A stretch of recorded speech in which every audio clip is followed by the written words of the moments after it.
Hey, this is Kenny Mayne. This is not my podcast. I'm just the introductory voice doing a favor for an old friend.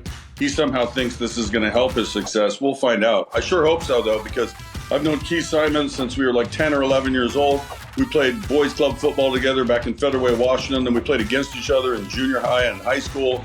He went on to college. I went on to college. He went on to coach college and then tutor quarterbacks pretty much the rest of his life. And he got so deep and nerdy into the art of quarterbacking that he decided to start a podcast called QB Unfiltered. There will be far better quarterbacks than I as guests on this show, but I'm just here to say, listen, you might learn something. I recently sat down with Kenny Mayne, the former ESPN SportsCenter anchor, to find out what's going on in his life today and to talk about the good old days where we grew up together in Federal Way, Washington, a suburb of Seattle. We've known each other for over 50 years. We played together on the same boys club football team, competed against each other at the junior high level, went against each other as rival quarterbacks in the same town at the high school level, and then went against each other at the junior college level.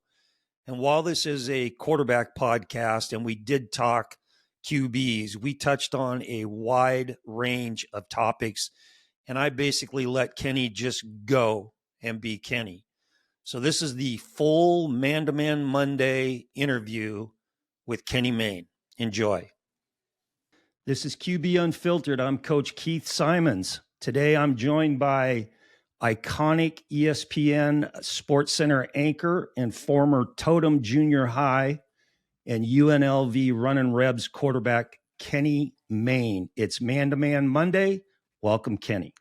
You couldn't do better than me. I mean, I could just on my phone give you like 5 better quarterbacks, but I'm honored. Not everybody would know this, obviously. Keith and I grew up south of Seattle, this place called Federal Way, Washington. We played boys club football together. Mel Shiley at the helm, right? He was our coach. Yeah. Lyle Foltz, I believe, was out there. Yep. Then I moved on to Mr. Sansever's team. You moved to a different division in 7th grade. Then we played against each other. You were at Kylo. I was at Totem. I was at Jefferson. You were at Federal Way. You were at Spokane. I was at Wenatchee in junior college. And then we went our different ways. I went to UNLV. You did a little Idaho State. A lot of connections, and we stayed, somewhat consistent and staying in touch with each other through the years. And I'm happy to be a little part of your show, which I think is going to be fun. Yeah, it's going to be fun. Well, let's talk about this first thing. We were talking about this off camera. Back in the early 70s, Totem and Kylo junior highs did not coach us up in being technically or tech sound. So it took us about a half hour to figure out how to set this thing up this morning. There was a great failure in the Federal Way public school system. But the thing is, back then, none of this stuff was even invented. We had one phone at the house with a long cord. You got a newspaper. You had one TV that ours didn't even work half the time. I was fine with those days, to be honest. The new technology is great for a lot of things. It also, it's sort of like you're trapped by it, right? Like I can't get off my phone. I know there's a lot of good uses. I need it for work. I need it to make money, but it also just takes you down these rabbit holes. Like, what did I do today? And then your phone mocks you later, telling you how much time you were on it. So, yeah, Totem and Kylo could have stepped it up with regard to some technology, giving us a head start. But I somehow downloaded the app on my phone. We don't have the fancy microphone. I hope you can hear me clearly. I'm excited for you that you're starting this venture because I know you pretty much dedicated your life to quarterbacking, right? Both as a head coach and then as sort of a mentor to a bunch of young kids. By the way, Right. Good friend I played at UNLV needs a quarterback for JC, so let's talk on the side on that if you got a guy. You got it right after the show. Hey, so what are you doing these days? What's up? I made a movie called Wiffle Ball, and it's a comedy documentary about a day in 1989 where Ken Griffey Jr. and I threw wiffle balls together at the Seattle Science Center. And I've maintained, I still think it's true, that I beat him by 1 mile per hour. Now, he might not have been throwing full speed. Maybe he had a game that night. Who knows? But once he heard my number, you could tell that he definitely threw harder on the next couple. He was pissed when he goes to Harold Reynolds. He threw 61. Honestly, it wasn't even a real wiffle ball. It turns out it was like a pre-era pickleball. It had the fakey wiffle balls with all the holes, right? Right. Anyway, we did like a true documentary. We interviewed a professor at the University of Washington. We went to the Science Center. We returned there. Tried to get Griffey. He was not involved, but he's in there with the old pictures. So hopefully people like it. We got Ken Burns in it. Right now we're trying to sell it. I'm also working on a little NIL thing, little project with regard to that. I know you have some opinions on that. But it's free market. Coaches get $20 million to walk away. Why can't the players get paid? I'm kind of like for the free enterprise of it all. Yeah. Okay, that's another topic. So let's stay on the wiffle ball theme. I know you had a wiffle ball park stadium that you played at as a kid. So did I. Tell me about yours. Well, what I love about everybody's wiffle ball stories is how each park truly unique in the same way that major league parks are, right? If you grew up at Wrigley, you're talking about Wrigley, and if you grew up, wherever, Dodger Stadium. So our main field was called Alma Memorial. That was for my grandma who passed away. My dad, who was not like the greatest builder in the world, like my grandfather owned a hardware store. My dad could sort of fix a couple things, and then I'm just an imbecile. Like Gretchen has to put all the stuff together at Christmas. He built an outfield fence. We got signage so we could have fake advertising like minor league parks out on the wall. Mark Sansevier, who you played against him.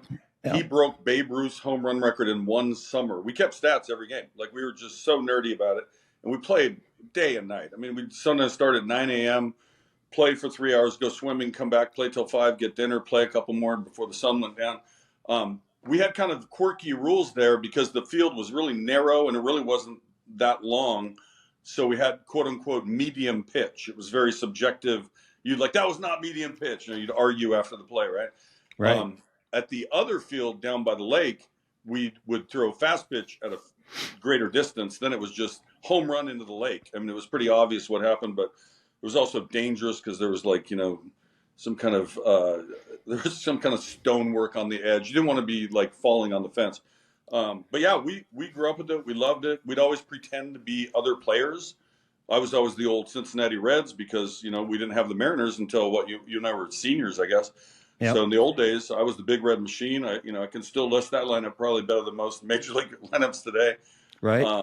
But it was fun. You probably weren't supposed to play it if you were competing at a high level of baseball. It might have thrown off your timing, but I kind of threw in the towel on baseball. I could never hit, so I kind of quit on that. How many balls did you lose because your neighbors wouldn't toss them back over the fence? We didn't have that problem, but we would lose them into the woods, or they would just get damaged.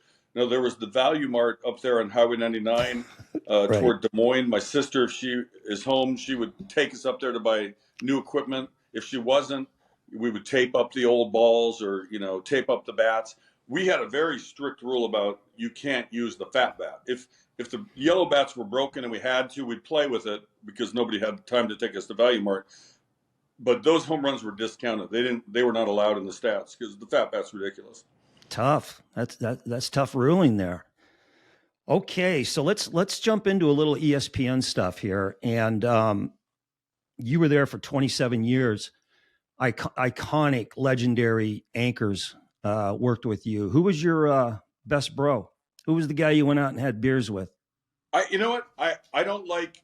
I thought you were going to ask who was the best one to do it with because I had fun with just about everybody. I mean, obviously, Stuart Scott and I were very close. We both had children coming up. His were just slightly older, about the same time period.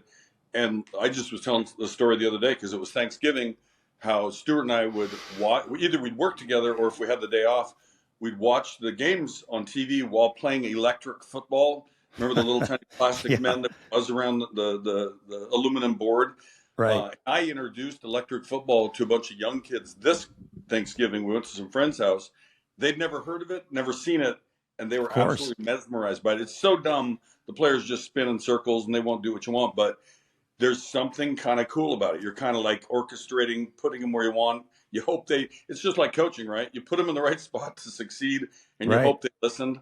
They don't always do so. The quarterback sucks. You can never throw with the electric football quarterback. So what we do is we take one player off. You put the ball on the field. That's where the quarterback has dropped back to. And you have to stop the machine before the defensive player gets to that line. And then you flick it with your middle finger and you try to hit the base. So still love the game. I haven't played it in a while, but it was great to bring it back out. But yeah, Stuart was definitely, all through the years, Neil Everett, Scott Van Pelt, John Anderson, Butch Gross. I'm leaving out a bunch of people, and a bunch of people you don't know. Bill Pito, also, but a bunch of people you wouldn't know that are behind the scenes that Yeah. have stayed really good friends. I golf with one of them all the time. So I'm still in Connecticut. I left ESPN 2 years ago, but I got remarried, and the last of our 4 daughters is still in high school back here in Connecticut. The others are all over the place. We got a Seattle, Atlanta, USC, Los Angeles, and the last one we'll find out where she goes to school and find out what I'm doing for work. Okay. So when you were hired at ESPN, did they have any restrictions on you on what you could do on air, or did they just say, do your thing? Well, it's a great question, because what was kind of fun about that was I came in under ESPN2. Remember when they started the new channel in like 93, I think it was? And I had a TV job in Seattle that I quit for some reason. I went like 4 years out of TV, but trying to get back into it. And I was still freelancing for ESPN and Prime and who else? TSN in Canada, NBA Entertainment, whoever would have me. And it kind of kept me in the game and kept me motivated to try to get back at it. And I just wore ESPN down. I sent them letters, I sent them tapes, I begged them. And when they added ESPN2, there came an open, hey, we need more people. So I kind of got lucky. Keith Olbermann went back to one to be with Dan Patrick. Remember, he was out there in the leather jacket with Susie Colbert and all that. And he went back to SportsCenter. Stewart moved up to sit next to Susie at the main anchor desk. They needed one more guy, and that was me. But at the beginning, because we were a little different, we were intentionally trying to be different than SportsCenter, like a little looser, didn't have to wear a suit and tie. It was, just a looser environment. I think some of them were puzzled by me. I'm certain they were, but there were others who were very receptive and said, keep doing it, dude. You have a knack for it. Just keep being yourself and don't worry about how it's judged or whatever. And I think that was a really good thing for me. Instead of immediately getting put on SportsCenter, I would have been nervous having not been on TV forever. And, the first time you ever did SportsCenter, you definitely are nervous. It's like a big deal. Right. Larry Beal was my co-host, and he was great. He was like a big brother, taking care of me, making sure I had all my paperwork. And because you can get lost out there. There's a lot of stuff flying, a lot of changes, people in your ear. There's names of players you've never heard of. Like that, there's a lot of stuff to keep track of. You try to minimize. It's sort of like everything goes back to quarterbacking. Like a quarterback, don't make mistakes. Just keep us either punt or score. Don't get picked. That was kind of the mindset. Keep matriculating the ball down the field kind of thing. Mm-hmm. So what was your favorite catchphrase that you came up with? Well, you remember Warren Thomas. You lived with him, our good musical friend. Rest in peace. Yep. So he had this bit, I'm sure you saw him do it, where he was talking about when you're in college and you get your student loan. He was a comedian. He had this big bit about, I'm king of the dorms. Let there be Cheetos for all my men. And, that's kind of how you did feel, right? So I adapted that with, I am king of the diamond. Let there be a clubhouse feast. Because if you go into major league clubhouses, even the fancy teams, it's kind of, most of them are kind of bare bones. It's a bunch of cold cuts. It looks like you're in junior high again on break. Yeah. So that just kind of became the running one. There were tons of them. It was fun to make up new ones and get rid of the old ones. Sometimes I would bring out a little list and like, hey, try to use these 7 tonight, one way or the other. So you didn't write it. You just kind of had notes to the side like, oh, that's a perfect spot, to say put one in the air for Steph Curry or something. So when you were at Wenatchee Valley with Warren Thomas, did he ever do the Great King? I won't even go into the names he had for him, what he said when he crossed the Sahara Desert in mid-August. Did he ever do that one? I think I saw something like that. The funniest thing I ever saw him do, we, for some reason, became very fond of these cinnamon rolls you could get at the little local store, a couple blocks from our apartment in Wenatchee.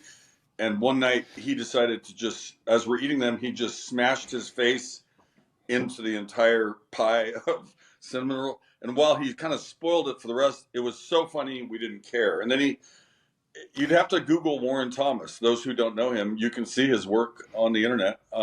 Very funny guy. One of the funniest and smartest guys I ever met. And I was very sad, for his early departure, obviously. Yeah. The late, great Warren Thomas. He was my roommate at Idaho State. And I remember calling you guys. I broke my leg my junior year at UNLV. We were playing up at Oregon, so I was so happy to see Washington beat Oregon the other night. But I remember calling you guys the next morning. You'd had a game somewhere. and I just called to report the news and talk to you both. And yeah, that was a rough one. But yeah, Warren was a sweetheart, super funny guy. He used to get in great political arguments with my mom. Like he was just a different, smart guy, like, and Yeah. he grew up in Albany, California, not far from Berkeley, Oakland, that area. Right. I went down and visited several times. Warren and I snuck into a Mariners A's game for $1. We gave a security guard $1 and he let us both in. He's like, don't you tell no one. So I guess I just broke that one. We went to Nevada, Reno to play, and his mom showed up, gave him like $200 for food, clothes, whatever, when he got back home. In 20 minutes, it was gone at the blackjack table. History. So, yeah, Warren Thomas. Okay. Hey, what was the craziest interview you ever did with a pro athlete? Man, well, my favorite was Stevie Wonder. He's like my one, quote unquote, Right. idol, if you will. Yep. Just I revere him in a different way than really anyone. He's sort of a prophet. I got to work with him like 3 times. The very first time was back in Seattle when I was a little intern reporter just coming up. They threw me on the street. I did like a Midway landfill story about methane gas. I remember that was my first one. It was terrible. And then the next day, Stevie Wonder was coming to Seattle to start a concert series, and Seattle was the first stop. They were going to have a rehearsal at the old Coliseum, which is now Climate Pledge. And I got to go in there, and I was up on the stage to interview him. I was so nervous. My hand was shaking, and I think I just set it on the keyboard. So he's talking, and you hear like, dong, and he just reached over and turned it to 0 and didn't get mad, kept talking. Yeah. So many years later, when the Seahawks played the Steelers in Detroit, Stevie was the warm-up at the Super Bowl. The Rolling Stones played at halftime, and he used to open for them back in the day. I got to interview him again, and I told him that story, and I said, so essentially we've collaborated. And he laughed. He was like, all right, let's make the album. And then the other time, I got him to say, I can't be at the baseball all-star game. I have a high ankle sprain. And he did it one take. It was perfect. So, being around him, number one, I'd say when Dale Earnhardt won his Daytona 500, that was a pretty cool night. And I didn't grow up a car fan at all, but they assigned me to be on this car racing show. Quickly learned it up, got into it. Jerry Punch helped, Benny Parsons helped, Ryan McGee. All these guys gave me the knowledge to figure out how to pull off a car racing show, having never really covered the sport. So being around those guys. And then I think the all-timer, though, for both weirdness and what was at stake, maybe, I was sent down, I think it was to Florida, to do a thing with Tiger Woods. That was supposed to be just sort of a fluff piece. He had I think it was a video game. He had some kind of promotion thing with the company, and we were being allowed to get to interview him, have some fun, tell about this new project, right? Turns out he got injured like 2 days before the day before, rather, the news came out. I think it was a knee, but I'm not positive.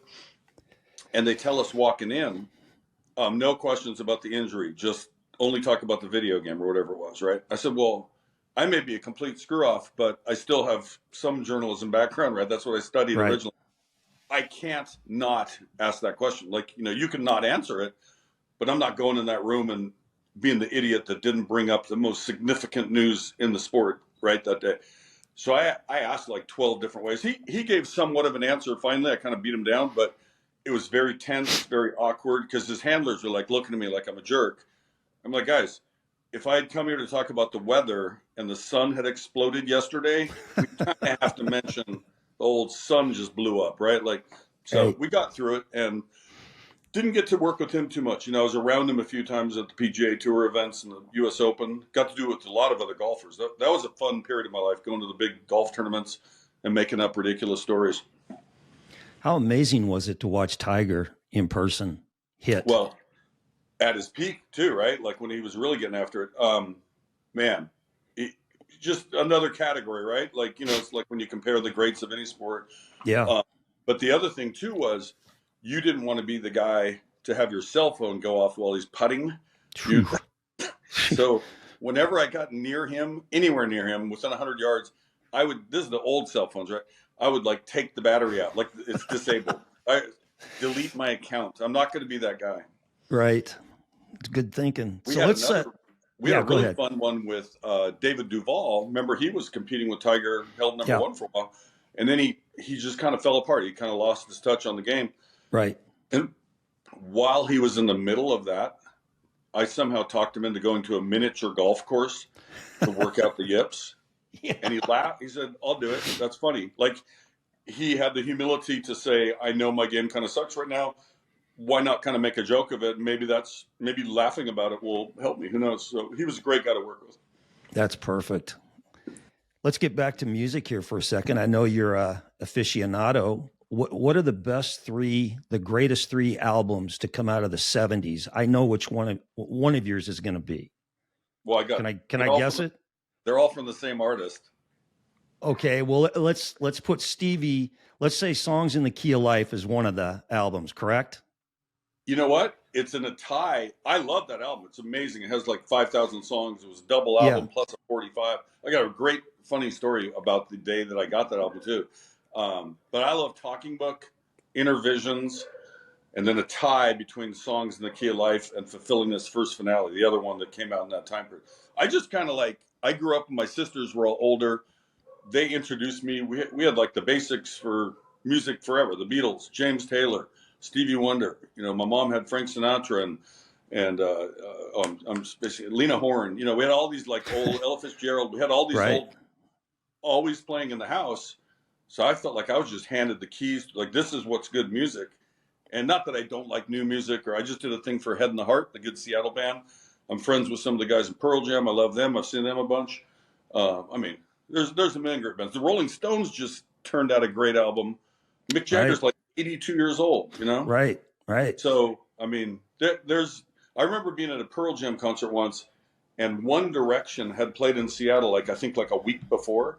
And I took my daughters to go see One Direction, right? They were like in, middle school or whatever. Right. Eddie Vedder took his daughter to the same show. I didn't see him there, but he was there. And people kind of gave him a hard time. How could you be a One Direction fan? Like, that's soft or something, And he gave this little speech about appreciating each other's music. Like, right. You might like country. I might like, whatever. And everybody likes it for a different reason, the way it makes you feel, or a memory of a certain time in your life or whatever. And I think going back to all the building block years, I was 12 years old memorizing Talking Book. Like, it stayed with me. I still play that stuff more than I play anything now. Oh, for sure. What was your first concert? You remember? It's funny. A lot of my friends started going. They were going to shows like at the old stadium right by the Space Needle, or whatever it's called. Memorial Field. I'm sorry. Yeah. But I didn't go. I think I was a junior in high school. So I was kind of late to it compared to a lot of my friends. They've been going earlier. It was Ronnie Laws, and I went with your old running back, Darrell Bell, at the Paramount in Seattle. I went. Go ahead. I was going to say, we're dropping some old names on. Some of your listeners might not be aware, but at least we're explaining who they were. So everybody had a Darrell Bell. Everybody had, whoever. So Dave Stanfield, who went to Shiloh with you, then he was my fullback right in high school. He would throw the parties pretty much every Friday, right? Saturday, Friday, whatever. And he was an entrepreneur. We're going to admit now that some of us responsibly drank a couple beers at those occasions. He would buy a keg for, back then it was probably $26 or something, right? He'd charge everybody $1 or $2, then demand more money to go get another one. The guy was pulling in like $400 to buy $50 worth of beer. Right. So my best game in high school was against Curtis. And for like 2 months, every day I would call the record store. I'd come home from practice. Hey, the Stevie Wonder's album. Nope, it's coming out tomorrow, the next day. Hang up. Next day. Still, no, next week. And he kept getting pushed and pushed and pushed, right? From September all the way to, I think, late October, if I have the dates right. And so I had a good game. Come over there, the hero to Dave Stanfield's party. And because I had a good game, he let me play 2 Stevie Wonder songs. Otherwise, we're going Foghat, Aerosmith, Montrose. Who else we got back in those days? It's funny. Some of the bands I didn't think I liked that much, I've now heard their music many years later. Like, they were pretty good. I just was into what I was into. I think I went with Darrell Bell to my first concert in Seattle Center Coliseum, which was War and Wet Willie. Nice. Yeah. War had to be solid. Solid.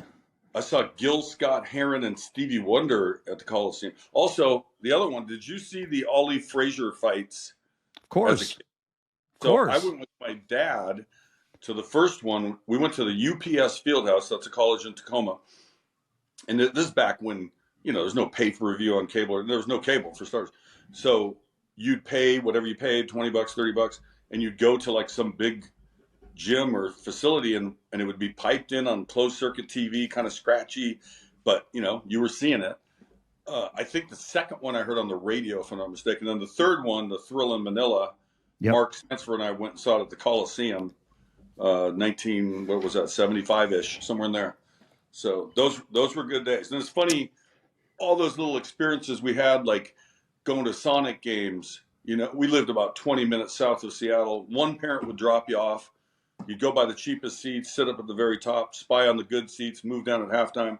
Everybody did the same trick. And then some other parent would pick you up after. So, you're like 11, 12, 13, pretty much running free for about 5 hours in Seattle, Washington, feeling pretty cool.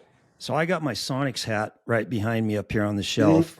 Talk about the trauma that you went through when they left Seattle. Yeah, I don't think people get it, but at the same time, I guess we aren't really empathetic sometimes with other cities, right? Like think of the San Diego people.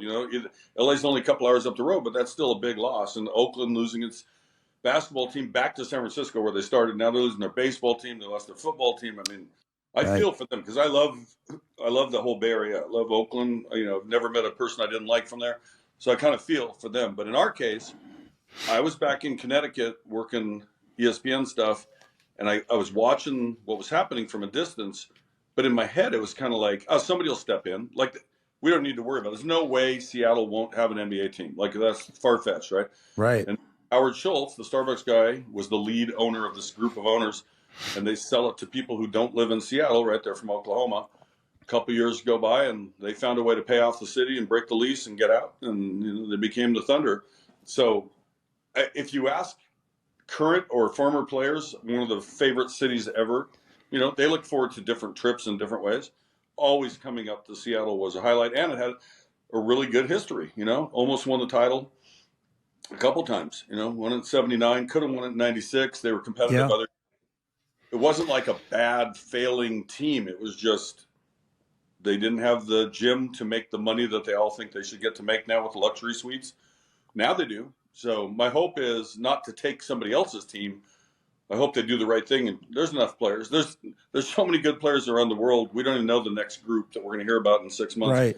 They could stand two new teams, and now Las Vegas has every sport. They might as well have NBA, and they can give Seattle one at the same time. Hey, so you talked about the UPS Fieldhouse. I've got a real quick story about that. You remember Freeman Williams, Portland State? Of course. Averaged about 60 points a game. Yeah, he was ridiculous. Portland State came in to play UPS, and I went to the game. It was packed. He gets the ball, the opening tip, he gets the ball about on the sideline, about 40 feet from the hoop, right in front of UPS's student section, and lets fly. Nothing but net. Turns to the fans, double birds as he jogs back down court. That guy was a shooter. He could hit. Well, I think I'll tell my fifth Mark Sansford story that when we were in sixth grade basketball, this is not long. I had just broken my femur. You were there in Mel Shiley's care in sixth grade football. Yes. And so when you're young, it's like you could literally break your femur, and you're now playing boys club basketball like 2 months later. Like, that's how dumb you are. So I wasn't very good at basketball, but our coach told us we're being too tentative, and if you get the ball and you're open, take a shot. Like, we need to shoot shots, right? That was the instruction. Opening tip, it goes to Mark Sansford, and he's maybe farther out than Freeman Williams, and he just turns and launches the ball. It's like, it's like off the rim, but that one, he listened too well. Sometimes you want your athletes to listen to most of it and then interpret for themselves the rest. But no more Mark Sansford stories. He's done. Nah, go ahead. Hey, so Longacres racetrack up there in Washington, did they have a roped off table for you in the back? No, it wasn't that sick. There were some others that I hung with that might have had that, but I started going. It's funny. I started covering horse racing for ESPN. I did it for like 10 years. It was really fun. Great experience. That was a great time in my life, going around all these tracks, a sport I love. You come in on Thursday, prep on Friday, do the show on Saturday. It's like 3.5 day gambling vacation, and you do a TV show, right?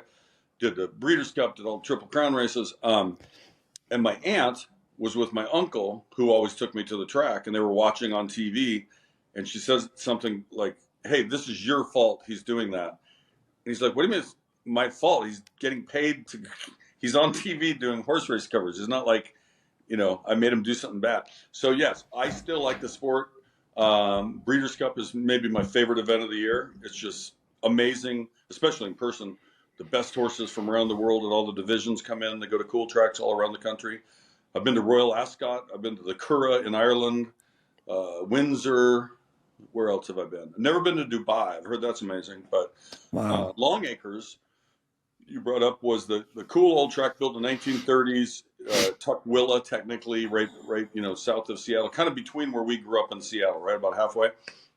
And it was just this classic place, beautiful grounds, Mount Rainier's in the distance, pretty good horses, not like Santa Anita, Belmont level, not like that, but the next grade down. Gary Stevens, Hall of Fame jockey, he made his break there, right? He was in Boise at Le Bois, and he ended up going over to Long Acres, became a superstar, and then he took over nationally. But no, I miss those days. They sold the track to Boeing.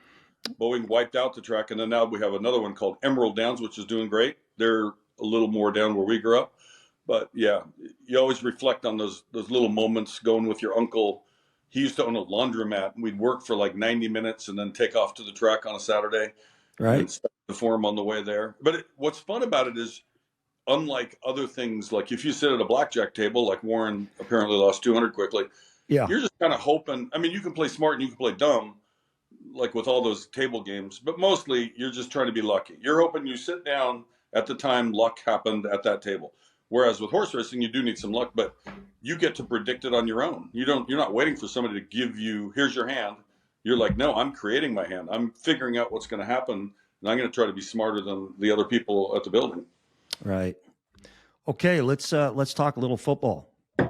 Back with the Totem T-Birds junior high, did you wear a face mask with the bar going right down the middle? What's funny about that? I was not a great equipment guy. I've seen pictures of me at UNLV, and I'm like, why was I wearing such a dorky face mask? Like, did Larry Chin, the equipment manager, just hand me, here you go, here's your helmet, and I didn't argue? So I didn't pay as much attention to that, I guess, but I could see at least. It's funny, junior high football, I was little. My sophomore year in high school, I was 5'8", 137 pounds. The next year, junior, where I started playing, I was 6'2". I grew like 6 inches in 1 year. Yeah. But in junior high, I was trying to get over 100, right? I was 105 or 112, whatever it was. Kind of scrawny out there. I could throw, but I wasn't strong, right? I was just like accurate and throw. But we had another kid, Bruce Humphreys, who was like a full-grown man. I mean, he's like driving the car to school. He does a job probably. And the coach, Lou Blasey and Al Hoppenrath, Lou Blasey, who wouldn't look at the two of us and go, well, this guy makes more sense. He's like developed, this other guy's a dork. He's good for scout team, which I did a lot of. So I finally played a little bit in my 9th grade year, and then I broke my leg again. So now I've broken my femur in 6th grade. Now I've broken my left ankle, and I was going to start that week in 9th grade, but I still want to play. It's right. We love the game, and I kept thinking, I'm going to get better, I'm going to get bigger, I'm going to figure this out, and it's the one thing I could do. I could always throw stuff. Couldn't do much else. I was a terrible shooter. I was a terrible hitter. Wasn't that fast. I was very average speed, but I could throw a football. And I started using, it's funny, I started throwing an NFL ball when I was like 12. Like my dad got me one. My hands were big enough to handle it. And I got so used to it that using the junior high or high school fakey rubber balls felt weird to me. Like I'd rather use the real one, but you had to use what they gave you.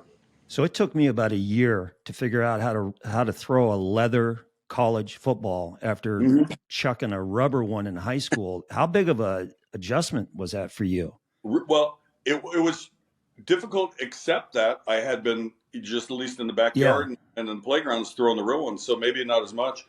But when we were at UNLV, we used NFL balls. They just added a stripe to it to conform to the stripe rule. And each of us, we had our ball. It's funny. I have one right here. I often, like, I either have dice, a pen, or a football when I'm doing an interview. Or it just feels good to have a little pacifier, something Right. that you touched all your life. And I always tell like the young kids that, who are trying to come up with a game, whether it's soccer or football, whatever it is, like you should constantly. How many times have you seen kids walking down the street in Seattle with a basketball dribbling, right? Like Right. you get to the point where you have such a association and a feel for that thing that you want to use in the real court of the field, and it makes sense. It looks dorky to some people, but the more you touch and have a feel for that thing that you're going to try to do something with. So I'm Jamal Crawford's a friend, and he one day was saying something about it makes me mad, man. I don't see kids like walking to school dribbling like they used to. So I was in New York City for some reason, and I saw a kid doing this. So I took a film of it, sent it to him, like, hey, it's still happening out there.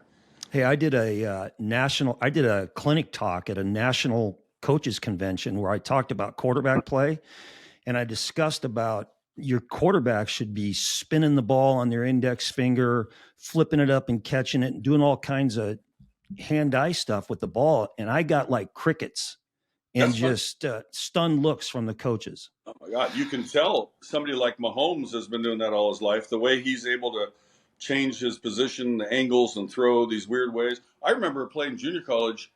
I got rushed and I started rolling the opposite way, and this, one of those crazy things you're trying to escape from. And I had a guy right on me, so I just moved it to my left hand. Didn't throw it very far. I threw like a wobbly Right. 10-yard to a guy who was wide open. But if Right. my right arm, the guy was right, he was going to get me here. That was the only way. I love it when you see Russell Wilson does it still. He did it not so much this last game, but a couple before where stuff's jammed up and he's about to get sacked, but he sees a guy at the last second, just as long as it's safe, not just heaving it, but Right. you have some reason to flip it and escape the sack or whatever. Or the other one is you're running down the field, and you're like escaping the rush. Now you're scrambling up the field. There might be a better guy 3 feet away. Let him do it. Let the 4-2 guys go. Exactly. That's what they get scholarship for. Yeah. So grab that football, Kenny. Let me see how many fingers you put on the laces when you throw. I have the ring finger and the pinky barely touches. Okay, move that, slide that just a lit. There you go. Huh. Yeah. Cool. That's funny. I know. Is it Kurt Warner? Who's the one that Terry Bradshaw. Terry the finger Bradshaw. back here? Yeah, Terry Bradshaw. That's crazy. Imagine. How do you do that? That feels so weird. How do you do that? I don't know. I don't know how you get it out. I'll tell you who I love throwing. We just mentioned their game. The way Michael Penix releases for Washington. Yeah. It's a thing of beauty. Like it's as tight as it, because sometimes he'll wait what seems longer than he should when because he glances and he knows the pressure and he gets it out and he has a pretty quick release, but he will put with some heat on it. It's not like a lob back shoulder. It's like a bullet back shoulder, right? Like yeah. And so it's either you get caught or knocked down. It's very unlikely to get picked. I asked Jim Zorn this when I interviewed him, why lefties look so cool throwing the ball. Every left-hander, Kenny Stabler, Penix Jr., True. Keith Simons. Yeah. Why do they look so cool throwing the ball? Is it simply that we're so used to right-handers that this is different? And I don't know. I hear that, but I also wonder, are there some that just do it so much better than others? Maybe there's something to it. Yeah, I don't know. But okay. You started back in, maybe I thought you were going to get to this about how you graduate through the years for more, you got to have the skills, you got to keep working hard, you got to throw and throw and throw and get the timing and all that good stuff and work with your guys. It always disappointed me. I volunteered at a high school once and I asked the quarterback, hey, how much throwing did you do this year? He's like, this is my first day. I was like, right. You're telling me the first time you touched the ball all summer is August 20th or whatever the date was? That was, we worked out all summer. We didn't do it every day, but we threw quite often, at least 3 to 4 days. Hey, meet up at the field, 7:00, and like 5 of us would show up or whatever the number was. But besides the physical part of it, the mental part of it is as much or more important probably. Yeah. And again, this isn't to knock the Mel Shileys of the world or Lou Blazes or Jim Gard, whoever I grew up through. But I just kept on noticing that every time I got to a higher level, I feel like in I went to Joe Namath football camp. I think I saw you the day I got back. We were up at Sacagawea 7-Eleven. I just remember that day. Daryl was there, a bunch of guys. Yeah. And my dad worked for the airlines, as did yours, so I could fly Right. to Boston for $3. It wasn't like a big expense. Right. But I learned more in that week than I had my whole life to that point. Then I got to junior college, got coached up and learned about reading things, which I didn't in high school. The only thing we read in high school was you glance and go, oh, he's too tight. My guy can probably run by him. That's about all you knew. Right. We're really recognizing safety positions, never line stuff, or you'd see the bubble sometimes and change. And then UNLV in one day was more than the whole life before, with Coach Tony Knapp. And I'd say it's funny when you didn't have a great career. Like I did okay in junior college. UNLV, I broke my leg, didn't play that much down there. I always regret the old looking back, like if I had done this, what about that play? Whereas the players who were stars, they can recollect all these 5 touchdown games and the comeback game. So I think like when you do like self-criticism of that, Sam King was the guy that played ahead of me. I had a better arm. I was faster, could do those kind of things, but he was smarter. He was more disciplined. He gave the ball to the 4-3 running backs. He, like listened to the coach and executed it, because strangely, our coach let us call the plays. He said, I'm going to teach you what I want by Friday. You should learn it. And, they'd send in a play occasionally or whatever, or tell you on the sideline, but play to play, it was up to you. You knew the package. These are the key plays we're using. This is what to do if they show up in this defense and so forth. But that was a really cool experience to have somebody have that kind of trust. And I wish more coaches actually would. I think they micromanage it too much, Yeah. Yeah. This might surprise you, but at Federal High School, I called every play. That's awesome. I called every play, which pissed off my coach a lot of times. I know we were playing Columbia River in the playoffs and we were way up, and I was pissed because one of their DBs was talking smack. And I got in the huddle and I looked at Curly and I said, it wasn't Curly. He was a DB that year. I looked at a guy named Hillis and I said, listen, I'm going to get my butt chewed after I do this, but go deep. And instead of running the clock out, I threw a vertical for a touchdown, and I got hammered when it came to the sideline. I bet. Yeah.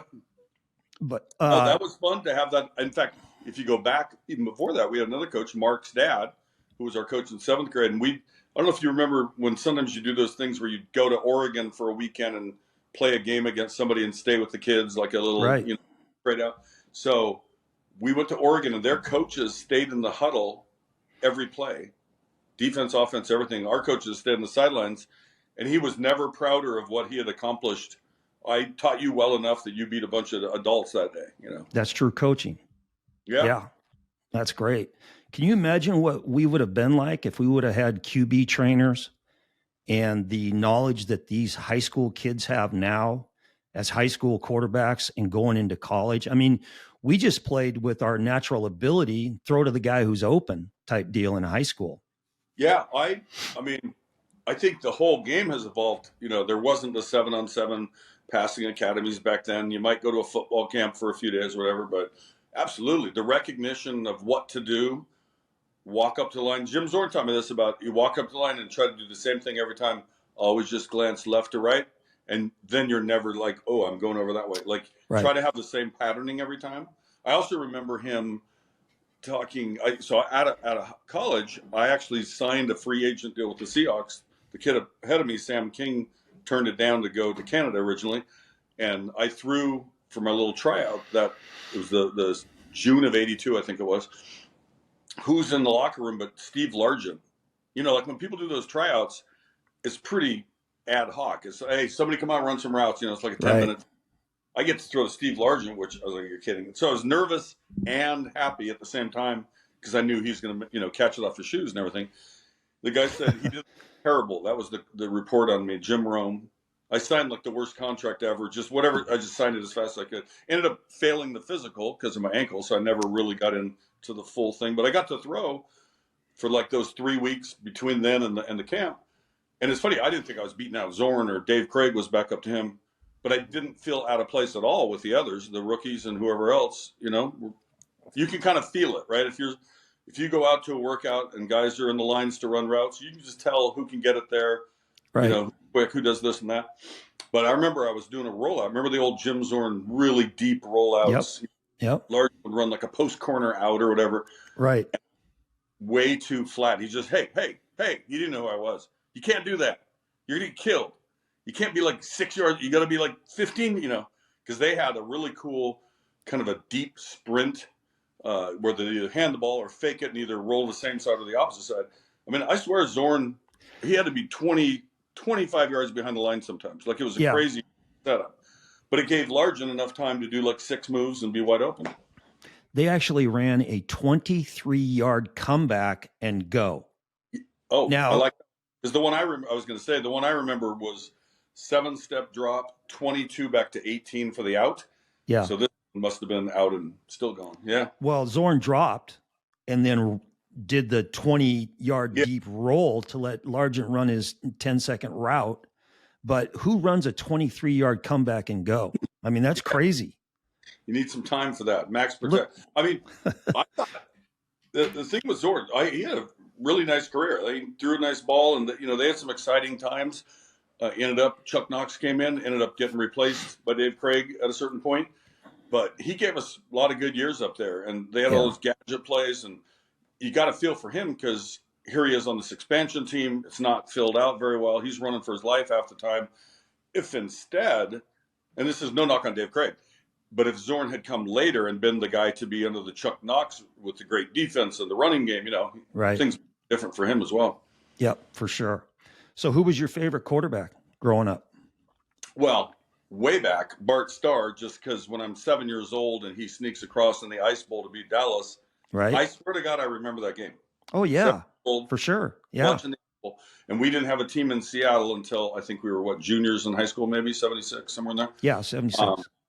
So, yeah, I mean, I stuck with the Packers, but I liked a bunch of them. Obviously Joe Namath was exciting. The stuff he was pulling off, and all over the place. It's hard to pin just one and go, that's the guy I wanted to be like. Now, way back when I was 10, 11 years old, my sister went to Washington State. We were Husky fans growing up. I still am, and UNLV obviously. But my sister went to Washington State and started dating their quarterback. Who was that? Ty Payne. Yeah. So wow. Number 14. Right. So Jim Sweeney was the coach. Right. They had Bernard Jackson, great running back. He was in the backfield. Ken Granberry. And they ran the veer. And Ty was a big guy. He was bigger than us. He was like 6'4", like a 235 kind of guy. And they ran that. They were bad his first couple of years. Then they had a couple of okay seasons. They beat Stanford at Stanford with Plunkett. Yep. And I think Stanford went on to be in the Rose Bowl that year, if I'm not mistaken. But so then he was the guy I was trying to impress and be like, and even though I didn't run on option so much. But I remember a 7th grade football game he came to watch. Opening play, I threw a pick 6. And I don't know if I've ever felt lower. I wanted to cry. Yeah. We ended up coming back and winning the game. So just like golf, you have a bad hole, you got to go play the next one. I think that's the biggest key. We're all over the place, but having that ability to not worry about the mistake you just made. That's kind of true with everything, really, but specific to quarterbacks. The other night, Penix got picked. Bo Nix got picked right back. Penix, okay, that's my one bad throw. I'm going to get back to what I know how to do. Yeah. And you just can't let it beat you down and make you fearful of taking another try. Yeah, the one thing about Penix that really jumps out at me, he is really stoic and poised out there, calm, very calm and polished. Yeah, and you can tell that on his drops where he has a really good scan, and then he feels it. He knows he's got to go. He gets sacked once in a while, but pretty often he's getting it out. And I honestly, I don't know when this is going to run, but I wish they'd throw in some more things to let him get it out even faster. He's very accurate. Just run some slants. I mean, they do run the quick out. They run that pretty often, but. Yeah, when they played USC and they lined up in trips and USC refused to cover the number 3 and 2 receivers and the corner was off 10 yards. Yeah. I'm like, just stand up and throw the bubble to number 3 or a little stick route to number 2. And, instead they ran the ball for about 500 yards. So I guess it didn't matter. So when you played, were you superstitious? Not really. Yeah. Like, like how baseball players don't touch the third baseline coming out. I didn't Right. have anything like that. I tried to stick with the same pattern, but I don't know if that's superstition or repetition. We would try to warm up similar ways. The only superstition thing I had, we were talking about Stevie Wonder earlier. I Yeah. had this really cool Stevie Wonder shirt, and I wore it under my uniform most games. So I guess that might be the closest thing to a superstition. How about post-game meal? Did you ever have one of the, did you have that every game? No, my Post-game meal. pre-game meal was my big thing.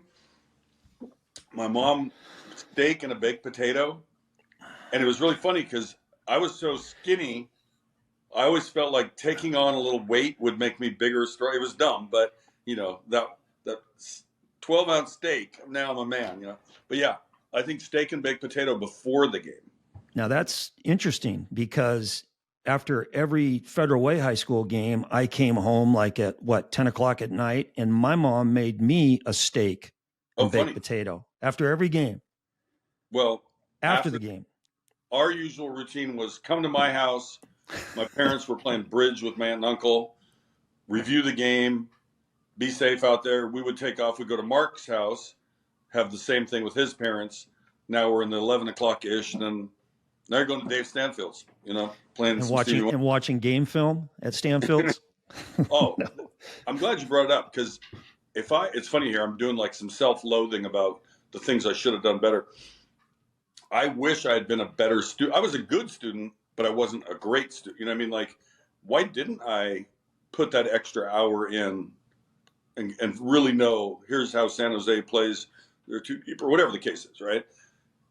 I think sometimes I try to rely on I can always just launch it 65 yards if I have to, instead of doing the really super disciplined work. And I think that's a long time ago.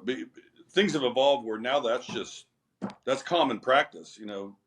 Flag football guys are looking at film. I mean, everybody is. So speaking of which, I don't know if you're going to get there. I'm kind of the mind we don't need to be playing full tackle until you're about 15. Yeah. There's nothing wrong with everybody learning all the skills, learning the concepts of the game.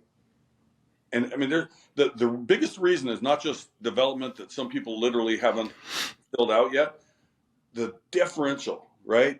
Don't you remember some guys like when you were a sophomore or ninth grader? There's some like full-grown men in law. It's like Edgemont.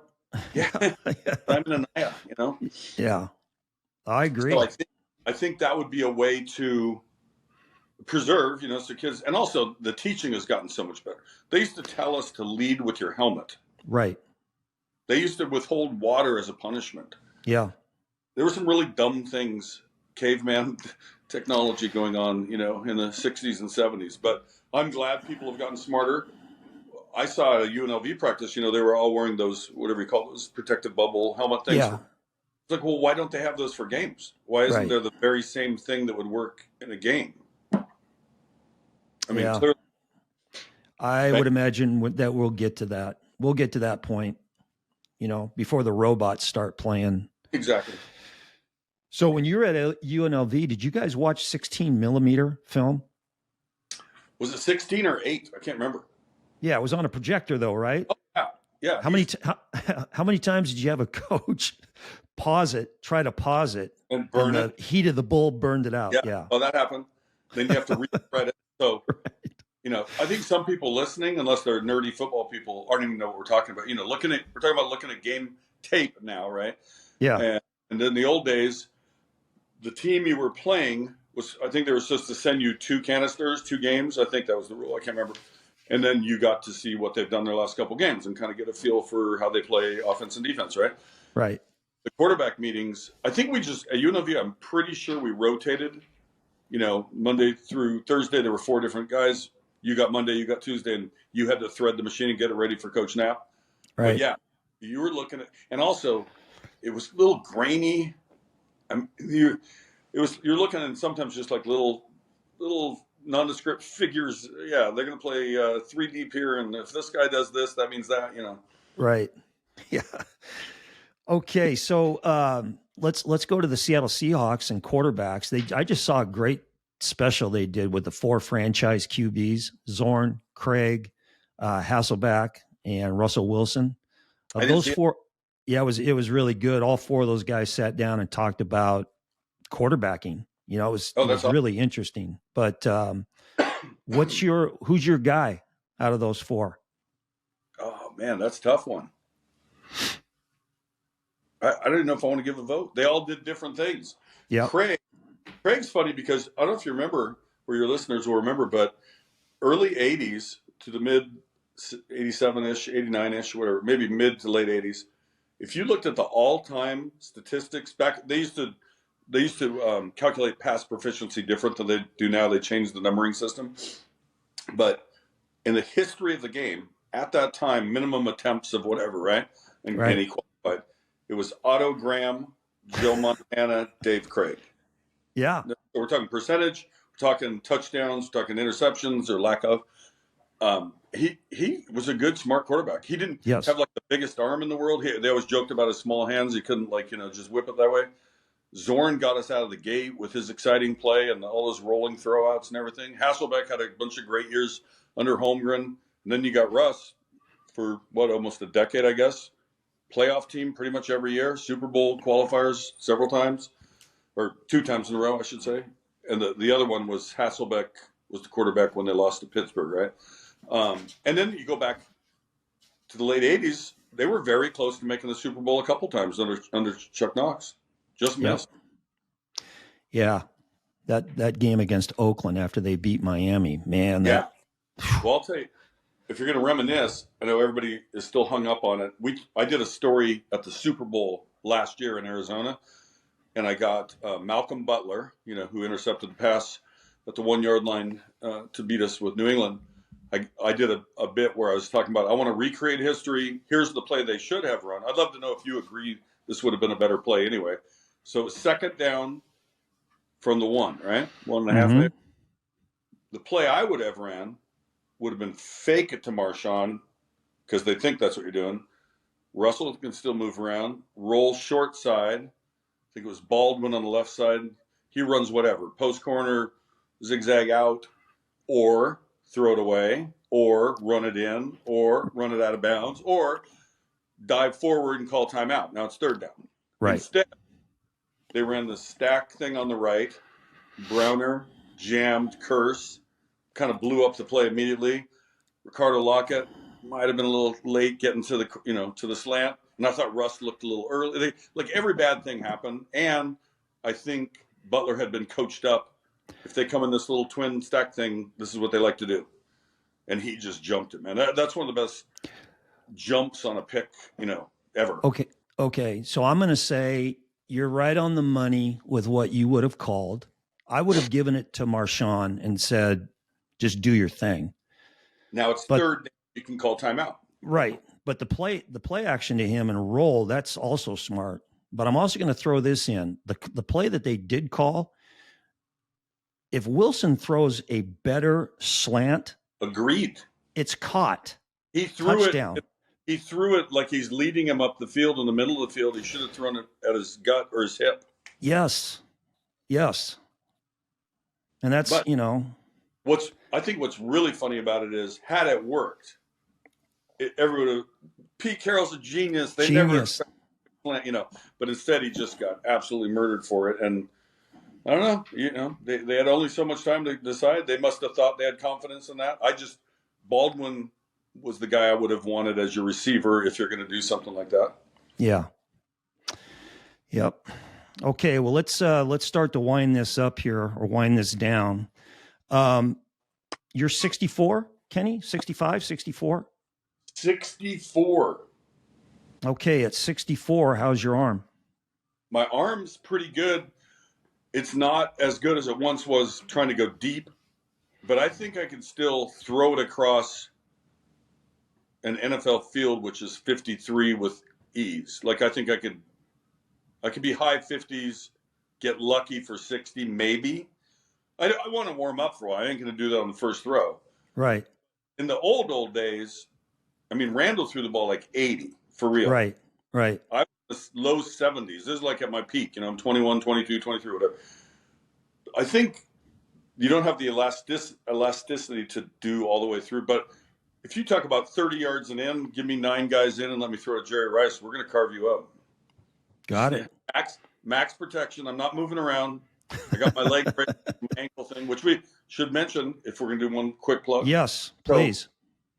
So, I mentioned earlier how I wrecked my ankle at Oregon. So then, like you said, I'm 64. Every year, every decade, you know how it is. Your probably shoulder hurts like it didn't before and little things like that. But my ankle it was bad. I was to a point I literally considered cutting it off. Like I was in pain every day. I didn't even want to get out of bed. I was probably in depression and wasn't, characterized as that.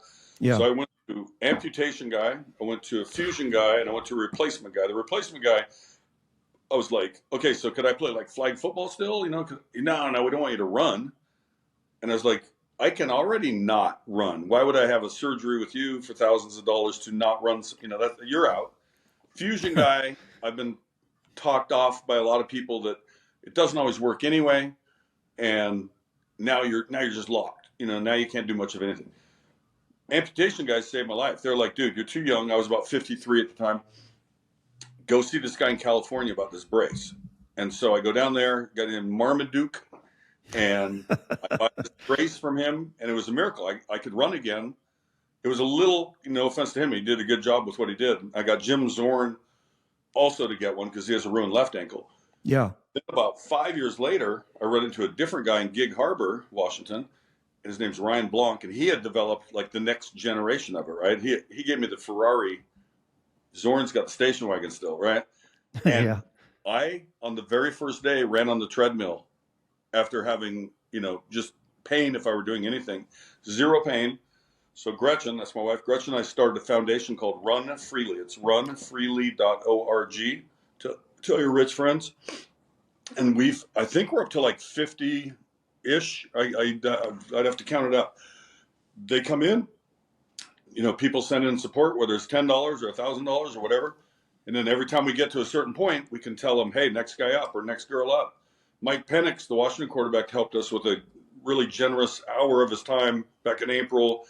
He threw touchdowns. The people got to keep the ball, get a picture, get a video, get to meet him, and we raised enough for 2 in one day. So we're just kind of going dollar by dollar. But I know it's having an effect because the letters you get back from these veterans, they're so humble and they're so blessed. And, it's pretty cool to do. So I'm glad we've continued that for a few years.